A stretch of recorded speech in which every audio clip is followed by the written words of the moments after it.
అందరికీ నమస్కారం. వాగ్దేవి సరస్వతి ఛానల్ కి స్వాగతం. నేను విశాలక్ష్మి సిస్టర్. ఈరోజు కైలాస గౌరి నోము కథ ఉద్యాపన గురించి తెలుసుకుందాం. పూర్వం ఒక రాజ్యంలో మహారాజు తన కుమార్తెను అతి గారాభంగా పెంచి పెద్దదానిని చేశాడు.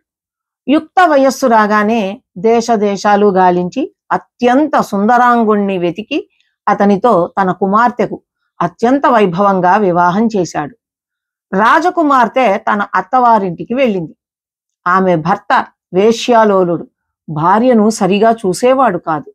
భర్త అనురాగానికి దూరమై ఆమె ఎంతగానో దుఃఖిస్తూ ఉండేది. మహారాజు కూడా ఎంతగానో బాధపడేవాడు. తన బిడ్డ బ్రతుకుని సరిదిద్దవలసినదిగా మహేశ్వరుణ్ణి ప్రార్థించేవాడు. ఆ చిన్నది సైతం తన బ్రతుకు బాగుకై పార్వతీదేవిని నిరంతరం ప్రార్థిస్తూ ఉండేది. ఒకనాటి వేకువజామున జగజ్జనని పార్వతీదేవి ఆమెకు కలలో కనబడి, బిడ్డ, కైలాస గౌరీ నోము నోచుకో, నీ బ్రతుకు సరి అవుతుంది, నీవు నీ భర్త అనురాగాన్ని పొందగలుగుతావు అని చెప్పింది. ఆ ప్రకారం రాజు కూతురు కైలాస గౌరీ నోము నోచింది. అందుకు ఫలితంగా ఆమె భర్తకి వెలయాలిపై మమతానురాగాలు తొలగిపోయాయి. ఉంపుడుగత్తెల కపట ప్రేమ పట్ల అసహ్యత కలిగింది. భార్య పట్ల ప్రేమ సంతృప్తి కలిగింది.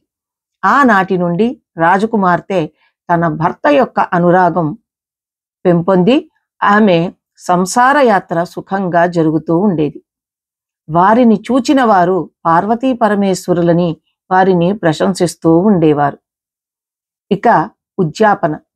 జగజ్జనని పార్వతీదేవి ఆలయంలో కాని, నదీ తీరమందు కాని 5 కుంచాల కుంకుమ, 5 కుంచాల పసుపు ముత్తైదువులకి దక్షిణ తాంబూల పుష్పములతో పంచిపెట్టి వారి ఆశీస్సులు పొందాలి.